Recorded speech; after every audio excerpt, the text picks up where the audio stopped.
हिंदुस्तान की 80 करोड़ जनता को संघर्ष दिवस की इस रैली के माध्यम से संबोधित करते हुए युग पुरुष, किसानों के मसीहा, भावी राजनीति के जनक और विपक्षी एकता के प्रतीक चौधरी देवीलाल।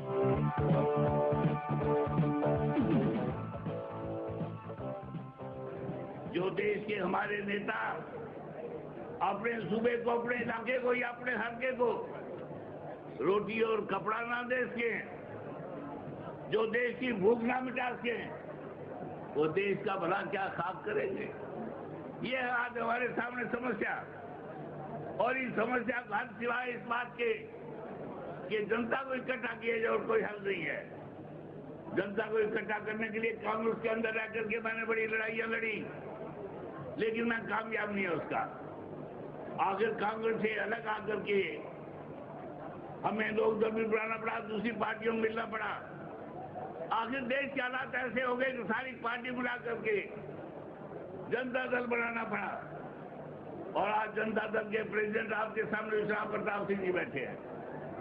इनके अलावा जितनी भी सूबों में पार्टियां, जिन्हें रीजनल पार्टियां कहते हैं, मैं उन्हें रीजनल नहीं बल्कि ओरिजिनल पार्टियां कहता हूं। जैसे आंध्रा में तेलुगु देशम, इसी तरह तमिलनाडु में, इसी तरह असम में, ये सारी पार्टियां जनता दल मत करके आज एक पार्टी बन चुकी है। और इस पार्टी के संबंध में कोई राय दूसरी दी है, सभी ने ये मन बना रखा कि एक के सामने एक लड़ाई होगी। इसके बाबत हेगड़े साहब ने भी कहा और मैं उससे दोहराता हूं कि हमने ये फैसला कर दिया है कि आइंदा एक के सामने एक की लड़ाई होगी, दूसरा कोई खड़ा नहीं होगा। अटल बिहारी वाजपेयी जी ने कहा था कि अगर एक के सामने एक कोई खड़ा हो जाए तो हराना तो तुम्हारे अख्तियार है। ऐसा हो सूबों में भी होता रहा है, लेकिन जब लोगों का मन बढ़ जाए जनता दल के लिए या नेशनल फ्रंट के लिए, तो उस मन को कोई बदल नहीं सकता।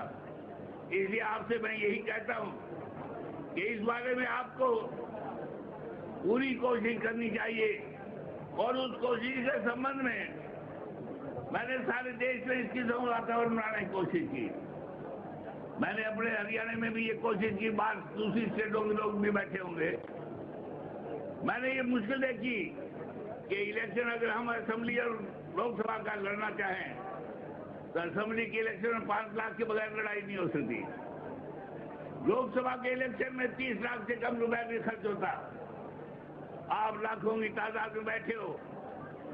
मेरे ख्याल में आप में कोई ऐसा घर नहीं है जो जेवर बेच के, जमीन बेच के, दुकान बेच के, अपने रिश्तेदार से कर्जा लेकर 30 लाख रुपए इकट्ठा करके, जब 30 लाख रुपए इकट्ठा नहीं कर सकते आदमी, हमें ईमानदार भी है, लायक भी है, हम इलेक्शन कैसे लड़ेंगे।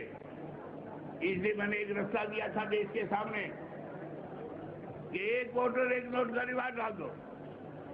मुझे बड़ी खुशी है कि हरियाणा के लोगों ने मेरे इस कहने पर अमल किया और एक वोटर एक नोट का रिवाज डल गया। जहां भी मैं जाता था 1 रुपए, 2 रुपए, 5 रुपए मिला करते थे। आखिर मुझे जोश में आकर के लोगों ने तोलना शुरू कर दिया। मुझे 10-10, 12-12 दफा तोलते थे। तोल मेरा वजन थोड़ा ही है, कुल 12,600 रुपए चलते हैं। जिस आदमी को 12 दफा तोले 2.5-3 लाख रुपए रोजाना बन गए, वो क्या जाने अंबानी को क्या बिगाड़े बिरला, क्या परवाह उसे राजीव गांधी की। और उसका नतीजा आप लोगों के सामने दूसरे सूबों के लोग जो हैं। आज हमारी सरकार है, सिर्फ कांग्रेस के 5 ही बने। हमारे लोगों ने मन बढ़ा दिया था कि कांग्रेस का जनाजा निकालेंगे। जनाजा उठाने के लिए 4 तो कंधा देने वाले चाहिए, 1 5वीं रोने वाली भी चाहिए। ये नक्शा जब देश से भाग गया तो मेरे पर दुबारी आयत होती थी। क्यों मैंने आप लोगों से वायदा किया था, वो मैं वायदा अब दोहराऊं तो मुनासिब नहीं होगा। मेरे इससे पहले बहुत से ने कह दिया 10,000 तक ये कर्जे माफ कर दिए, बुढ़ों की पेंशन 100 रुपए माफ कर दी। कहने तो यूपी बिहार वाले भी कहते हैं, हमारे भी कर्जे माफ, हमारे यहाँ भी पेंशन दी जाती है। इस संबंध में थोड़ा सा पेंशन के बारे में बता दूं। यूपी की आबादी है 12.5 लाख, 12.5 करोड़। पेंशन मिलती है 48,000 आदमियों को 50 रुपए माहवार। बिहार की आबादी है 8.5 करोड़, पेंशन मिलती है 27,000 आदमियों को 30 रुपए माहवार। हरियाणा की आबादी है 1,29,00,000, पेंशन मिलती है 8,76,000 को 100 रुपए माहवार। मैं अगर ये गलत कह रहा हूं तो मेरे ख्याल में बुढ़े यहाँ खड़े होंगे, उनसे गवाही दिला दूंगे कि इस वक्त मुनासिब नहीं है, क्योंकि आप लोग भी जल्दी में जाने वाले हो।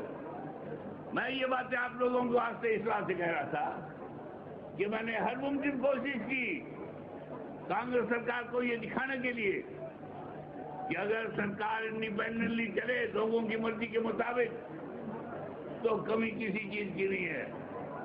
चीनी का जहां तक सवाल रहा, आप राजस्थान और पंजाब से यूपी बिहार से ताल्लुक रखते होंगे, सारे सूबों में 27 रुपए कुंटल 30 रुपए कुंटल से ज्यादा नहीं। मैंने चीनी का भाव, गन्ने का भाव, शुगर केन का 32 रुपए कुंटल किया था। वीर बहादुर सिंह चीफ मिनिस्टर थे यूपी के, वो कहा करते थे कि देवीलाल हमारे लोगों को बहकाता है, गन्ने का इतना भाव अगर कर दें तो हमारे मिलें फेल हो जाएं। मैं उन दिनों में कहा करता था कि मिलों को फेल क्यों करवाते हो।